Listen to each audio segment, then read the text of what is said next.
P S C പരീക്ഷകളുടെ pulse അറിഞ്ഞ് പഠിക്കുമ്പോഴാണ് നമുക്ക് പെട്ടെന്ന് റാങ്ക് ലിസ്റ്റിലേക്ക് എത്താൻ സാധിക്കുന്നത്. അതായത് ട്രെൻഡിനൊപ്പം നമ്മൾ സഞ്ചരിക്കണം. ചോദ്യകർത്താക്കൾ പരീക്ഷകളുടെ ട്രെൻഡ് ഓരോ എക്സാം കഴിയുമ്പോഴും ചെറിയ രീതിയിൽ മാറ്റിക്കൊണ്ടിരിക്കും. ആ ട്രെൻഡ് തിരിച്ചറിഞ്ഞ് പഠിച്ചു കഴിഞ്ഞാൽ ഇനി വരാൻ പോകുന്ന പരീക്ഷകൾ നമുക്ക് വളരെ എളുപ്പമായിരിക്കും. കാര്യം ഒരു മത്സര പരീക്ഷകളുടെ ചാകരയാണ് വരാൻ പോകുന്നത്. 10th ലെവൽ മുതൽ secretariat assistant, sub inspector, Kerala administrative service വരെയുള്ള പരീക്ഷകൾ നിങ്ങൾക്ക് കാത്തിരിക്കുന്നുണ്ട്. Latest P S C trend എന്താണെന്ന് ചോദിച്ചു കഴിഞ്ഞാൽ നമുക്കറിയാം, പണ്ടൊക്കെ യു പി എസ് സി ചോദ്യങ്ങൾ അതേ രീതിയിൽ കോപ്പി പേസ്റ്റ് ചെയ്ത് പി എസ് സി ചോദിക്കുന്നുണ്ട്. ആ ട്രെൻഡ് ഇപ്പോഴും തുടർന്നു തന്നെ പോകുന്നു. പക്ഷേ അതിനോടൊപ്പം മറ്റ് സംസ്ഥാനങ്ങളിലെ പി എസ് സി പരീക്ഷകൾ, other States P S C exam, ഇപ്പൊ ഛത്തീസ്ഗഡ് ഉണ്ട്, മധ്യപ്രദേശ്, ഒഡീഷ, രാജസ്ഥാൻ, ഉത്തർപ്രദേശ് ആണ് ഏറ്റവും പ്രധാനം, തമിഴ്നാട്, ഈ സംസ്ഥാനങ്ങളിലെ പി എസ് സി പരീക്ഷകളിലെ സ്റ്റേറ്റ്മെന്റ് ടൈപ്പ് ക്വസ്റ്റ്യൻസിന്റെ മാതൃകയിൽ അല്ലെങ്കിൽ അതിന്റെ ഇൻസ്പിറേഷൻ ഉൾക്കൊണ്ടിട്ട് പോലെയുള്ള ചോദ്യങ്ങൾ ഇപ്പോൾ പി എസ് സികൾ റാങ്ക് മേക്കിംഗ് നിലവാരത്തിൽ വരുന്നുണ്ട്. അതൊക്കെ പല വീഡിയോയിലും തെളിവ് സഹിതം നിങ്ങളുടെ മുമ്പിൽ പ്രസന്റ് ചെയ്തിട്ടുണ്ട്. ഇന്ന് നമ്മൾ ഡിസ്കസ് ചെയ്യാൻ പോകുന്നത് കോൺസ്റ്റിറ്റ്യൂഷണൽ ഹിസ്റ്ററി എന്നൊക്കെ പറയുന്ന സബ്ജക്റ്റുകളിലെ ഇത്തരം ചോദ്യങ്ങളാണ്. ഇത് റാങ്ക് മേക്കിംഗ് ചോദ്യങ്ങളാണ്. ഒരുപക്ഷെ നിങ്ങൾ മുൻപ് ഈ ഫാക്ടുകൾ കേട്ടിട്ടുണ്ടായിരിക്കില്ല. സാരമില്ല, ഞാൻ ഈ ഒരു PDF നിങ്ങൾക്ക് ഷെയർ ചെയ്ത് തരാം. നമ്മുടെ ടെലിഗ്രാം ചാനലിൽ നിന്ന് ഈ PDF ഡൗൺലോഡ് ചെയ്യുക, പഠിക്കുക. ബിക്കോസ് ടെലിഗ്രാം ചാനലിൽ ഡെയിലി രാവിലെ ഇത്തരത്തിലുള്ള ചോദ്യങ്ങൾ, അതർ സ്റ്റേറ്റ് പി എസ് സിയുടെ ചോദ്യങ്ങളുടെ മോക്ക് ടെസ്റ്റ് സംഘടിപ്പിക്കുന്നുണ്ട്. അപ്പൊ അവിടെ നിന്ന് പിക്ക് ചെയ്തിട്ടുള്ള ചോദ്യങ്ങളാണ് ഞാൻ ഇന്ന് കൊണ്ടുവന്നിട്ടുള്ളത് തന്നെ. അതുകൊണ്ട് തന്നെ ഫ്രീ ഓഫ് കോസ്റ്റിൽ ഇത്തരം റാങ്ക് മേക്കിംഗ് കണ്ടന്റുകൾ കിട്ടണമെങ്കിൽ നിങ്ങൾക്ക് എന്റെ ടെലിഗ്രാം ചാനൽ അംഗമാവുന്നതാണ്. ഞങ്ങളുടെ റിസർച്ച് ടീം തയ്യാറാക്കിയ ധാരാളം കണ്ടന്റുകൾ നിങ്ങൾക്ക് അതുവഴി ലഭിക്കും. ചാനലിന്റെ ലിങ്കും ഞാൻ കമന്റ് സെക്ഷനിൽ പിൻ ചെയ്ത് വെച്ചേക്കാം. അപ്പോ നമുക്ക് നേരെ നമ്മുടെ ടോപ്പിക്കിലേക്ക് പോകാം അല്ലെ. ഒരു 5 ചോദ്യങ്ങൾ നമുക്കിന്ന് ഡിസ്കസ് ചെയ്തിട്ടോ. 5 ചോദ്യങ്ങൾ, പക്ഷേ റാങ്ക് മേക്കിംഗ് ചോദ്യങ്ങളായിരിക്കും. നമുക്ക് ആദ്യം തന്നെ ഛത്തീസ്ഗഡ് പി എസ് സിയിൽ അടുത്ത കാലത്ത് വന്ന ഒരു ചോദ്യം, അടുത്ത കാലത്തിനിടയിൽ 15 വന്നൊരു ചോദ്യമുണ്ട്. പക്ഷെ ഇത് നമ്മുടെ സിലബസിലും ഉള്ളതാണ് ഈ ഒരു ഏരിയ. അതായത് പ്രസിഡന്റ് അല്ലെ, president of India, union executive എന്ന ഭാഗത്തിൽ നമുക്കിത് വരുന്നുണ്ട്. ചോദ്യം എന്താണ്?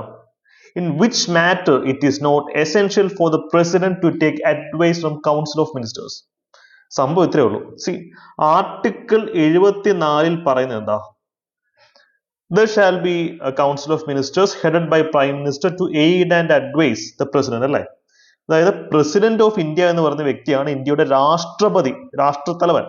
പക്ഷെ അദ്ദേഹം ചെയ്യുന്ന പ്രവൃത്തികൾ അദ്ദേഹത്തെ ഉപദേശിക്കാനും അദ്ദേഹത്തെ സഹായിക്കാനും പ്രൈം മിനിസ്റ്ററും അദ്ദേഹത്തിനോടൊപ്പം മന്ത്രിസഭയിലെ കൗൺസിൽ ഓഫ് മിനിസ്റ്റേഴ്സ് ഉണ്ടായിരിക്കണം എന്നാണ് ആർട്ടിക്കിൾ 74 പറയുന്നത്.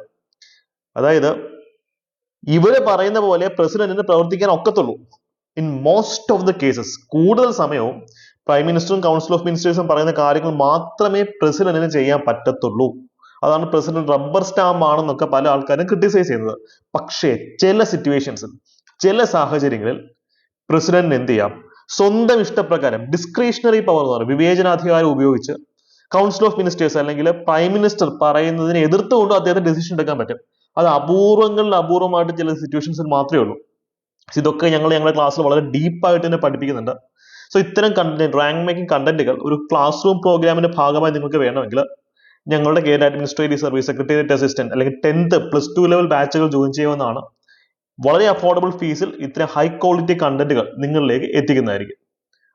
Coming back to the topic. അപ്പോ ഏതാണ് ആ സന്ദർഭം?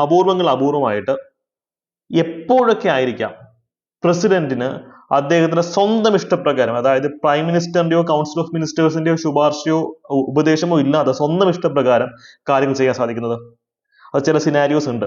ഒരു ഏറ്റവും പ്രധാനപ്പെട്ട സിനാരിയോ ആണ് to give assent to a bill. നമുക്കറിയാം, പാർലമെന്റ് ഒരു ബില്ല് പാസ്സാക്കി പ്രസിഡന്റിന് അയക്കും. പ്രസിഡന്റ് ആ ബില്ലിൽ ഒപ്പിടും, അസെന്റ് ചെയ്യും. ഒപ്പിട്ടാൽ മാത്രമേ ആ ബിൽ നിയമമാവുകയുള്ളൂ. പക്ഷേ ഇത് പ്രസിഡന്റിന്റെ വിവേചനാധികാരമാണ്. ഒന്ന് ആലോചിച്ച് നോക്കിയേ. ഭരണപക്ഷം അല്ലെങ്കിൽ മന്ത്രിസഭയും പ്രധാനമന്ത്രി അടങ്ങുന്ന ഭരണപക്ഷം വിചാരിക്കുന്നുകൊണ്ടാണല്ലോ ആ ഒരു ബില്ല് പാർലമെന്റിൽ പാസ്സാവുന്നത്. അപ്പൊ ആ ബില്ലിൽ എന്തെങ്കിലും പോരായ്മയുണ്ടോ എന്ന് ചെക്ക് ചെയ്യാനാണ് പ്രസിഡന്റ് ഇരിക്കുന്നത്. അപ്പൊ പ്രസിഡന്റിന് പ്രൈം മിനിസ്റ്റർ പറയുന്ന പോലെ കേൾക്കാൻ പറ്റത്തുള്ളെന്നുണ്ടെങ്കിൽ അത് ഒപ്പിട്ട് കൊടുക്കാനല്ലേ മാർഗമുള്ളൂ. അപ്പം ആ ഒരു പ്രോസസ്സിന് തന്നെ അർത്ഥമില്ലതായിപ്പോ. കാര്യം പാർലമെന്റിന് എന്തെങ്കിലും പാകപ്പിഴ പറ്റിയിട്ടുണ്ടോ, അല്ലെങ്കിൽ പ്രൈം മിനിസ്റ്ററിനും കൗൺസിൽ ഓഫ് മിനിസ്റ്റേഴ്സും അടങ്ങുന്ന ഭരണകക്ഷിക്ക് എന്തെങ്കിലും പാകപ്പിഴ പറ്റിയിട്ടുണ്ടോ എന്നാണ് പ്രസിഡന്റ് ചെക്ക് ചെയ്യുന്നത്. അതുപോലെ തന്നെ ആ സാഹചര്യത്തിൽ പ്രസിഡന്റിന് സ്വന്തം ഇഷ്ടപ്രകാരം ഡിസിഷൻ എടുക്കാം. ബില്ല് പ്രസിഡന്റിന്റെ കൈ കിട്ടുമ്പോൾ അദ്ദേഹത്തിന് ബില്ല് എന്ത് ചെയ്യാം? ഒന്നുകിൽ റിജക്ട് ചെയ്യാം. ഇത് പന്ന അഴുക്ക നിയമമാണെന്നുകൊണ്ട് ബില്ല് റിജക്ട് ചെയ്യാം. അല്ലെങ്കിൽ റിട്ടേൺ ചെയ്യാം, അല്ലെങ്കിൽ വിത്ത്ഹോൾഡ് ചെയ്യാം. വീറ്റോ പവർ എന്ന് പറയും. അതിനെപ്പറ്റി വളരെ വിശാലമായ ക്ലാസ് നമ്മൾ യൂട്യൂബിൽ ഓൾറെഡി ചെയ്തിട്ടുണ്ട്, അത് കണ്ടു നോക്കുക. അപ്പൊ ഇതാണ് അത്തരത്തിലുള്ള സാഹചര്യം. പക്ഷെ ഇവിടെ നിങ്ങൾക്ക് എല്ലാവർക്കും തെറ്റാൻ സാധ്യതയുള്ള ഒരു പോർഷൻ ഇതാ, ടു ഡിസോൾവ് ലോക്സഭ. ലോക്സഭയെ പിരിച്ചുവിടുന്നു. ലോക്സഭയെ പിരിച്ചുവിടുമ്പോൾ പ്രസിഡന്റ് പ്രൈം മിനിസ്റ്ററിന്റെ അടുത്ത് പോയി ചോദിക്കൂ. കാലാവധി തീരുന്നതിന് മുമ്പ്, 5 വർഷമാണ് ലോക്സഭയുടെ കാലാവധി, കാലാവധി തീരുന്നതിന് മുമ്പാണ് ലോക്സഭയെ പിരിച്ചുവിടുന്നതെങ്കിൽ പ്രൈം മിനിസ്റ്ററിന്റെ അഡ്വൈസ് അവിടെ വേണം. മോസ്റ്റ് ഓഫ് ദ കേസസിൽ അങ്ങനെ തന്നെയാണ് വരുന്നത്. അപ്പൊ ഇത് തെറ്റാണ്. ഈ കേസിൽ പ്രൈം മിനിസ്റ്ററിന്റെ അഡ്വൈസ് വേണം എന്ന് തന്നെ പഠിക്കാം. നമുക്ക് ചോദ്യങ്ങൾ ഇനി വരാൻ പോകുന്ന പക്ഷേ ഡയറക്ട്ലി ഹിറ്റ് ആയിരിക്കത്തില്ല, പകരം ഓപ്ഷൻസ് ചെയ്യുന്നതായിരിക്കും. അംബാസിഡേഴ്സിനെ അപ്പോയിന്റ് ചെയ്യുന്ന കാര്യത്തിൽ പ്രസിഡന്റിന് ഡിസ്ക്രിഷണറി പവർ ഉണ്ടോ, അതോ പ്രൈം മിനിസ്റ്റർ പറയുന്ന പോലെ കേൾക്കാൻ പറ്റത്തില്ല? അതെ, prime minister council of ministers പറയുന്ന ആളെ വേണം അംബാസിഡർ ആക്കാൻ. അതുപോലെ തന്നെ ഗവർണർ റെഫർ ചെയ്യുന്ന ബില്ല്, ഇതൊക്കെ നമ്മൾ വീഡിയോ ചെയ്തിട്ടുണ്ട്, ജസ്റ്റ് കണ്ടു നോക്കിയാൽ മതി. കോൺസ്റ്റിറ്റ്യൂഷൻ അമെന്റ്മെന്റ് ബില്ലിന്റെ കാര്യത്തിൽ പ്രസിഡന്റിന് ഒരു റോളും ഇല്ല, ജസ്റ്റ് ഒപ്പിട്ട് കൊടുക്കുന്നത് മാത്രമേ ഉള്ളൂ. കോൺസ്റ്റിറ്റ്യൂഷൻ അമെന്റ്മെന്റ് ബിൽ കൈ കിട്ടിക്കഴിഞ്ഞാൽ പ്രസിഡന്റിന് റിജക്ട് ചെയ്യാനോ സസ്പെൻഡ് ചെയ്യാനോ ഒന്നും പറ്റത്തില്ല, അപ്രൂവ് ചെയ്യാം, ഒപ്പിട്ട് കൊടുക്കുന്നത് മാത്രമേ പ്രസിഡന്റ് മുമ്പിൽ മാർഗമുള്ളൂ. അതുകൊണ്ട് തന്നെ അവിടെ ഒന്നും അദ്ദേഹത്തിന് ഡിസ്ക്രിഷണറി പവർ, വിവേചനാധികാരം ഇല്ല എന്നുള്ളതിനെ തിരിച്ചറിയാം. എനിക്കറിയാം, ഞാൻ പറയുന്ന കുറച്ച് കട്ടി ടോപ്പിക്സ് ആണ്, കുറച്ച് ബുദ്ധിമുട്ടാണ് പെട്ടെന്ന് കേൾക്കുമ്പോൾ നിങ്ങൾക്ക് പഠിച്ചെടുക്കാനായിട്ട്. കാര്യം പണ്ടത്തെ പോലെ തത്തമ്മേ പൂച്ച പൂച്ച എന്നുള്ള നിലവാരത്തിൽ PSC പഠിച്ചാൽ ഇനി നമുക്ക് രക്ഷപ്പെടാൻ ഒക്കത്തില്ല. അനലിറ്റിക്കലായി കുറച്ച് ആഴത്തിലിറങ്ങി തന്നെ പഠിക്കണം. കഷ്ടപ്പെട്ടാൽ മാത്രമേ നമ്മൾ ഉദ്ദേശിക്കുന്ന ഒരു ഡിഗ്രി ലെവൽ പോലെയുള്ള വലിയ പരീക്ഷകൾ ട്രാക്ക് ചെയ്യാൻ പറ്റത്തുള്ളൂ. ഓക്കെ, നിങ്ങൾ സെൽഫ് സ്റ്റഡി നടത്തുന്ന ഒരു വിദ്യാർത്ഥിയാണെങ്കിൽ നമ്മുടെ ചാനലിൽ തരുന്ന കണ്ടന്റുകൾ വെച്ച് നിങ്ങൾക്ക് സെൽഫ് സ്റ്റഡി ചെയ്യാവുന്നതാണ്. ബുക്ക് ലിസ്റ്റ് ഒക്കെ നമ്മൾ അപ്ലോഡ് ചെയ്തിട്ട് അത് വെച്ച് അങ്ങ് പഠിച്ചാൽ മതി. അതൊരു ഉദാഹരണമാണ് ഈ ഒരു ചോദ്യം. അതായത് ഇത് നമുക്ക് PSC വരാൻ വളരെയധികം സാധ്യതയുള്ള ചോദ്യമാണ്. ഡൊമീനിയൻ സ്റ്റാറ്റസ് അല്ലെ, ഇന്ത്യയിൽ ഇപ്പൊ ക്രിപ്സ് മിഷൻ ഒക്കെ വരുന്നത് ഇതുകൊണ്ടാണ്. നമുക്ക് ഡൊമീനിയൻ സ്റ്റാറ്റസ് തരാം അല്ലെ. ഇന്ത്യയിൽ ഏത് ഇന്ത്യക്കാരനാണ്, ഏത് സ്വാതന്ത്ര്യ സമര സേനാനിയാണ് ആദ്യമായി ഡൊമീനിയൻ സ്റ്റാറ്റസ് ഇന്ത്യക്ക് തരണം എന്ന് ഡിമാൻഡ് മുന്നോട്ട് വെച്ചതെന്നാണ് ചോദ്യം. ഈ ചോദ്യത്തിന് പല പ്രശ്നങ്ങളും ഉണ്ട്, പല കോൺട്രഡിക്ഷൻസും ഉണ്ട്. പക്ഷേ ഉത്തർപ്രദേശ് PSC ഈ ചോദ്യത്തിന്റെ ഒഫീഷ്യൽ ആൻസർ ആയിട്ട് വന്നിട്ടുള്ളത് സർ തേജ് ബഹദൂർ സപ്രു ആണ് ആൻഡ് ജയക്കർ. അപ്പോ കേരള PSC ഈ ചോദ്യം ചോദിച്ചാൽ ഇതേ ഉത്തരം തന്നെ എഴുതിയാൽ മതി. ഓക്കെ, നാഷണൽ ലെവലിൽ ഇതിപ്പോ അക്സെപ്റ്റഡ് ആണ്. ചില ഹിസ്റ്റോറിക്കൽ ടെക്സ്റ്റ് ബുക്കിൽ മറ്റ് പലതും പറയുന്നുണ്ട്, സാരമില്ല. നമ്മുടെ സ്റ്റാൻഡേർഡ് ടെക്സ്റ്റ് ബുക്കിലും ഇതാ പറയുന്നത്. അപ്പൊ ഇത് തന്നെ പഠിച്ചാൽ മതി. തേജ് ബഹദൂർ സപ്രു ആൻഡ് ജയക്കർ അല്ലെ. യെസ്, തേജ് ബഹദൂർ സപ്രു നമുക്കറിയാം, റൗണ്ട് ടേബിൾ കോൺഫറൻസിന്റെ ഒക്കെ സമയത്ത് വലിയ പുള്ളിയായിരുന്നു. അപ്പം അതിനുശേഷം ക്രിപ്സ് മിഷൻ ഇന്ത്യയിലേക്ക് വരുമ്പോഴും ഈ ഒരു കോൺടാക്ട് തേജ് ബഹദൂർ സപ്രു ഈ ഡിമാൻഡ് ആണ് ക്രിപ്സ് അംഗീകരിക്കുന്നത് അല്ലെ. നമുക്ക് ഡൊമീനിയൻ സ്റ്റാറ്റസ് തരാം. അപ്പൊ കോൺഗ്രസ് പറഞ്ഞു വേണ്ട, നമുക്ക് കംപ്ലീറ്റ് ഇൻഡിപെൻഡൻസ്, പൂർണ്ണ സ്വരാജ് മതി എന്ന് കോൺഗ്രസ് സഭ പറയുന്നു. ഓക്കെ, അത് അവിടെ ഇരിക്കട്ടെ. ഇപ്പൊ ഉത്തർപ്രദേശ് PSC ഈ ചോദ്യം എക്സ്ട്രീമലി ഇമ്പോർട്ടന്റ് ആണ്. അതുപോലെ തന്നെ UP PSC 2010 ചോദിച്ച ഒരു അടിപൊളി ക്വസ്റ്റ്യൻ ഉണ്ട്. നമ്മുടെ ടെലിഗ്രാമിൽ നമ്മൾ ഡിസ്കസ് ചെയ്ത് വളരെ വിശാലമായിട്ട് കുട്ടികൾക്ക് ഡിസ്കസ് ചെയ്ത് കൊടുത്തിട്ടുണ്ട് ടെലിഗ്രാം ചാനലിൽ. ചോദ്യം ഇത്രയേ ഉള്ളൂ. ഇപ്പം നമ്മൾ അവിശ്വാസ പ്രമേയം, നോൺ കോൺഫിഡൻസ് മോഷൻ എന്ന് കേട്ടിട്ടുണ്ട്, സെൻഷർ മോഷൻ, അഡ്ജോൺമെന്റ് മോഷൻ, അടിയന്തര പ്രമേയം എന്നൊക്കെ കേട്ടിട്ടുണ്ട്. പക്ഷേ ഒരു മിനിസ്റ്റർ, ഒരു മന്ത്രിക്ക് അല്ലെങ്കിൽ ഒരു കൗൺസിൽ ഓഫ് മിനിസ്റ്റേഴ്സിന് ഈ കൂട്ടത്തിൽ ഏത് മോഷനാണ് മുന്നോട്ട് വെക്കാൻ പറ്റും? മോഷൻ എന്ന് വെച്ചാൽ പാർലമെന്റിൽ നമ്മൾ മോഷൻസ് വഴിയാണ് പല അജണ്ടാസ് ഇംപ്ലിമെന്റ് ചെയ്യുന്നത്. ഉദാഹരണത്തിന് പ്രതിപക്ഷത്തിന്, റൂളിംഗ് പാർട്ടിയെ, ഭരണപക്ഷത്തിനെ താഴെ ഇറക്കണമെങ്കിൽ എന്ത് ചെയ്യും? അവിശ്വാസ പ്രമേയം, നോൺ കോൺഫിഡൻസ് മോഷൻ കൊണ്ടുവരും. അല്ലെങ്കിൽ ഏതെങ്കിലും ഒരു മിനിസ്റ്റർ, ഒരു മന്ത്രിയെ താഴെ ഇറക്കണമെങ്കിൽ എന്ത് ചെയ്യും? സെൻഷർ മോഷൻ കൊണ്ടുവരും. ഇതൊക്കെ പൊതുവെ കൊണ്ടുവരുന്നത് പ്രതിപക്ഷമാണെന്നുള്ള കാര്യം വേണം ആലോചിക്കാൻ. പക്ഷെ ഇവിടെ ചോദ്യം വളരെ വളരെ സ്പെസിഫിക് ആണ്. അതായത് കൗൺസിൽ ഓഫ് മിനിസ്റ്റേഴ്സ്, ഭരണപക്ഷത്തിലുള്ള മന്ത്രിസഭയ്ക്ക് പാർലമെന്റിൽ ഈ കൂടുതൽ ഏത് മോഷനാണ് മുന്നോട്ട് വയ്ക്കാൻ പറ്റുന്ന ചോദ്യം. അത് കോൺഫിഡൻസ് മോഷനാണ്. Confidence motion.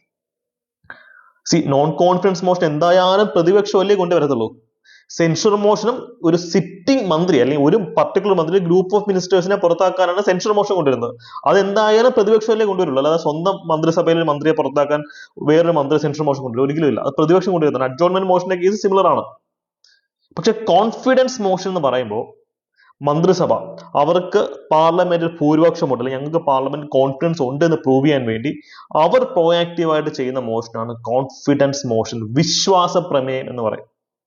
Non confidence motion പ്രതിപക്ഷമാണ് കൊണ്ടുവരുന്നതെങ്കിൽ, അല്ലെങ്കിൽ ഒപ്പോസിഷൻ പാർട്ടീസ് ആണ് കൊണ്ടുവരുന്നതെങ്കിൽ, കോൺഫിഡൻസ് മോഷൻ കൊണ്ടുവരുന്നത് ഭരണപക്ഷത്തിലെ മന്ത്രിമാരായിരിക്കും. ഓക്കെ, യെസ്, ഞങ്ങൾക്ക് പാർലമെന്റിൽ മെജോറിറ്റി ഉണ്ട് എന്ന് പ്രൂവ് ചെയ്യാനാണ് അവരത് ചെയ്യുന്നത്. വളരെ അടിപൊളി ക്വസ്റ്റ്യൻ ആണത്. പക്ഷെ നമ്മൾ ടെലിഗ്രാമിൽ ഇട്ടപ്പോൾ ധാരാളം ആൾക്കാർ തെറ്റിച്ചിരുന്നു. അതുകൊണ്ടാണ് ഈ ഒരു ചോദ്യം ഇപ്പോൾ ഒരു വീഡിയോ ക്ലാസ്സിൽ കൂടെ നിങ്ങൾക്ക് ഡിസ്കസ് ചെയ്ത് തരുന്നത്. നമുക്ക് ഇനി രണ്ട് ചോദ്യങ്ങളും കൂടെ ഉള്ളൂ. അത് നാലാമത്തെ ഒരു ചോദ്യം നമ്മൾ കഴിഞ്ഞ ദിവസം കുറച്ച് ദിവസം മുമ്പ് ഇതിലൊരു വീഡിയോ ചെയ്തിരുന്നു അല്ലെ. സംയുക്ത സമ്മേളനം, ജോയിന്റ് സിറ്റിംഗ് എന്ന് പറയുന്ന കോൺസെപ്റ്റ് ആണ്. ആ ക്ലാസ് നിങ്ങളൊന്ന് കണ്ടു നോക്കുക. ജോയിന്റ് സിറ്റിങ്ങിനെ പറ്റിയുള്ള ക്ലാസ്, സംയുക്ത സമ്മേളനം ആർട്ടിക്കിൾ 108 അത് വരുന്നത്. അപ്പൊ അതെല്ലാം പഠിച്ചു കഴിഞ്ഞാലും നമുക്ക് പഠിക്കുന്ന അറിവിനെ മാർക്കായി കൺവേർട്ട് ചെയ്യണമെങ്കിൽ ഇത്തരം ചോദ്യങ്ങൾ നമ്മൾ പരിശീലിക്കണം. അല്ലെങ്കിൽ ചുമ്മാ അറിവുണ്ടായിട്ട് ഒരു കാര്യമില്ല. കുറെ അറിവുള്ള ഒരാളായിട്ട് ജ്ഞാനിയായിട്ട് പണ്ഡിതനായിട്ട് ഇരിക്കാനല്ല നിങ്ങൾ പഠിക്കുന്നത്. നിങ്ങളുടെ അറിവിനെ മാർക്കായിട്ട് കൺവേർട്ട് ചെയ്ത് റാങ്ക് അടിക്കാനാണ് നിങ്ങൾ ഇരിക്കുന്നത്. അപ്പൊ ഈ ഒരു ചോദ്യം നോക്കിയേ, ആർട്ടിക്കിൾ 108 അല്ലെ, ജോയിന്റ് സിറ്റിംഗ്. നമുക്കറിയാം പ്രസിഡന്റ് ആണ് ജോയിന്റ് സിറ്റിംഗ് വിളിച്ചു കൂട്ടുന്നത്. President summons the joint sitting എന്ന് പറയും. അപ്പൊ അവിടെ ചോദ്യം, which of the following is required under article 108 of the constitution of India to summon a joint sitting of 2 house of the parliament. ഒരു സംയുക്ത സമ്മേളനം വിളിക്കണമെങ്കിൽ പ്രസിഡന്റ് ആണ് വിളിക്കുന്നത് എല്ലാവർക്കും അറിയാം. ഈ കൂടുതൽ ഏത് കണ്ടീഷനാ മെറ്റ് ചെയ്യേണ്ടതെന്ന ചോദ്യം. ഇന്റൻഷൻ ഓഫ് ദ പ്രസിഡന്റ് ആണോ, സാറ്റിസ്ഫാക്ഷൻ ഓഫ് ദ പ്രസിഡന്റ് ആണോ, ഇൻസ്ട്രക്ഷൻ ഓഫ് ദ പ്രസിഡന്റ് ആണോ, കൺസെന്റ് ഓഫ് ദ പ്രസിഡന്റ് ആണോ? നമ്മൾ പൊതുവെ എല്ലായിടത്തും കേൾക്കുന്നത് സാറ്റിസ്ഫാക്ഷൻ ഓഫ് ദ പ്രസിഡന്റ് എന്നൊരു സംഭവമാണ്. പക്ഷെ ഇവിടെ answer intention of the president ആണ്. ഉദ്ദേശം, പ്രസിഡന്റ് ഉദ്ദേശിക്കണം, പ്രസിഡന്റ് വിചാരിക്കണം സംയുക്ത സമ്മേളനം വിളിക്കണമെങ്കിൽ. അതാണ് ഇവിടുത്തെ ഒരു കോണ്ടെക്സ്റ്റ് വരുന്നത്. ഈ സാറ്റിസ്ഫാക്ഷൻ ഓഫ് പ്രസിഡന്റ്, പ്രസിഡന്റിന്റെ പ്രീതി അല്ലെ, സാറ്റിസ്ഫാക്ഷൻ, ഇപ്പൊ ഡോക്ട്രൈൻ ഓഫ് പ്ലഷർ എന്ന് പറയുന്ന ടോപ്പിക് ഉണ്ട്. സെക്രട്ടേറിയറ്റ് അസിസ്റ്റന്റ് ഒക്കെ സ്പെഷ്യൽ ടോപ്പിക്സ് വരുന്ന ഒരു ഏരിയ ആണത്. എനിക്ക് തോന്നുന്നു നമ്മൾ ഓൾറെഡി വീഡിയോ ചെയ്തിട്ടുണ്ട്. ആ വീഡിയോ കണ്ടുള്ള ആൾക്കാർക്ക് ഇത് മനസ്സിലാവും. ഇത് ഈ പറയുന്ന പോലെ എമർജൻസി ഒക്കെ ഡിക്ലെയർ ചെയ്യണമെങ്കിൽ നമ്മൾ സാറ്റിസ്ഫാക്ഷൻ ഓഫ് പ്രസിഡന്റ് ആണ് ഉദ്ദേശിക്കുന്നത്. പക്ഷെ ജോയിന്റ് സിറ്റിംഗ് വിളിച്ചു കൊടുക്കുന്നത് ഇന്റൻഷൻ ഓഫ് ദ പ്രസിഡന്റ് ആണ്. ടെക്നിക്കൽ ആയിട്ടുള്ള ഏരിയ ആണ്, ഇങ്ങനെ തന്നെ കാണാൻ നിങ്ങൾക്ക് പഠിക്കാം. ഈ ഒരു ഡിമാർക്കേഷൻ വെച്ചുകൊണ്ട് തന്നെ നിങ്ങൾ എന്ത് ചെയ്യണം, PSC എക്സാംസിനും UPSC പരീക്ഷകൾക്കും പ്രിപ്പയർ ചെയ്യണം. നമ്മുടെ ലാസ്റ്റ് ക്വസ്റ്റ്യൻ ഇതാണ്. ഇതൊരു റാങ്ക് മേക്കിംഗ് ചോദ്യമാണ് പിള്ളേരെ, അടിപൊളി ചോദ്യമാണ്. ബിക്കോസ് സ്വരൺ സിംഗ് കമ്മിറ്റി ഒക്കെ PSC പഠിച്ചു തുടങ്ങുന്ന ആൾക്കാർ പോലും പഠിക്കുന്നതാണ്. എന്താണ് സ്വരൺ സിംഗ് കമ്മിറ്റി? ഫണ്ടമെന്റൽ ഡ്യൂട്ടിയുടെ കമ്മിറ്റി, 42nd അമെന്റ്മെന്റ് ആക്ട് ഒക്കെ എല്ലാവരും പഠിക്കുന്നതാണ്. പക്ഷെ ഇതൊരു അടിപൊളി ക്വസ്റ്റ്യൻ സിവിൽ സർവീസസ് പ്രിലിംസിൽ വന്നൊരു ചോദ്യമാണ്. ഈ കൂട്ടത്തിൽ സ്വരൺ സിംഗ് കമ്മിറ്റിയുമായി ബന്ധപ്പെട്ടത് എന്തെന്നാണ് ചോദ്യം. പഞ്ചാബ് ജമ്മു കാശ്മീർ ഇഷ്യൂ ആണോ, അതോ പ്രസിഡന്റിന്റെ കേസാണോ, ഡയറക്റ്റീവ് പ്രിൻസിപ്പിൾസും ഫണ്ടമെന്റൽ റൈറ്റ്സിന്റെ കേസാണോ, അഡ്മിനിസ്ട്രേറ്റീവ് റിഫോമിന്റെ കേസാണോ? ഇതിന് ആൻസർ ഇതാണ് കേട്ടോ. Priority to directive principles of state policy in comparison to fundamental rights. അതായത് 42ാമത്തെ അമെന്റ്മെന്റ് ആക്ടിനകത്ത് നമ്മൾ കാണുന്നതാണ്. അവിടെ directive principles of state policy, മാർഗനിർദ്ദേശക തത്വങ്ങൾക്കാണ് ഏറ്റവും അധികാരം. അതിന് താഴെയുള്ളൂ മൗലികാവകാശങ്ങൾ. പക്ഷെ ഇന്ന് അങ്ങനാണോ? ഇന്ന് അങ്ങനല്ല. നമുക്കൊക്കെ മൗലികാവകാശങ്ങളുണ്ട്, അതിന് താഴെ മാത്രമേ മാർഗനിർദ്ദേശക തത്വം, ഡയറക്റ്റീവ് പ്രിൻസിപ്പിൾസിന് സ്ഥാനമുള്ളൂ. എക്സെപ്റ്റ് 39B, അത് നമുക്ക് പിന്നെ ഡിസ്കസ് ചെയ്യാം. അപ്പൊ ഈ ഒരു ചോദ്യം, ഈ ഒരു ചർച്ച നമ്മൾ പ്രധാനമായും കാണുന്നത് സ്വരൺ സിംഗ് കമ്മിറ്റിയുടെ കേസിലാണ്. സോ ഫണ്ടമെന്റൽ ഡ്യൂട്ടി ഉണ്ട്, സമ്മതിക്കുന്നു. അതിനോടൊപ്പം ഈ ഒരു ക്വസ്റ്റ്യൻ അനാലിസിസും സ്വരൺ സിംഗ് കമ്മിറ്റിയിലാണ് വരുന്നത് എന്നുള്ള കാര്യം ഓർത്തിരിക്കുക. അപ്പോ ഈ രീതിയിൽ കിട്ടാവുന്ന മെറ്റീരിയൽസ് ഒക്കെ വെച്ച് ഓവർലോഡ് ആവാത്ത രീതിയിൽ തന്നെ നിങ്ങൾ പ്രിപ്പയർ ചെയ്യണം. ഇനി അടുത്തൊരു വീഡിയോ എടുക്കുമ്പോൾ അത് ഏത് ടോപ്പിക്കിൽ വേണം എന്ന് നിങ്ങൾക്ക് പറയാവുന്നതാണ്. കാരണം നിങ്ങളുടെ കമന്റ്സും ലൈക്സും ഷെയറും ഒക്കെയാണ് ഒരു അധ്യാപകൻ എന്നുള്ള രീതിയിൽ എനിക്ക് കിട്ടുന്ന ഊർജ്ജം. സോ ഇത്തരത്തിലുള്ള റാങ്ക് മേക്കിംഗ് കണ്ടന്റുകൾ കൂടുതൽ വേണമെങ്കിൽ ഒബ്വിയസ്ലി നിങ്ങൾക്കത് കമന്റ് സെക്ഷനിൽ പറയാവുന്നതാണ്. അല്ലെങ്കിൽ നിങ്ങൾക്ക് മറ്റേ സജഷൻസ് ഉണ്ട്, റെക്കമെൻഡേഷൻസ് ഉണ്ടെങ്കിൽ അതും ഉറപ്പായും കമന്റ് സെക്ഷനിൽ പറയാവുന്നതാണ് കേട്ടോ. Thank you, bye, take.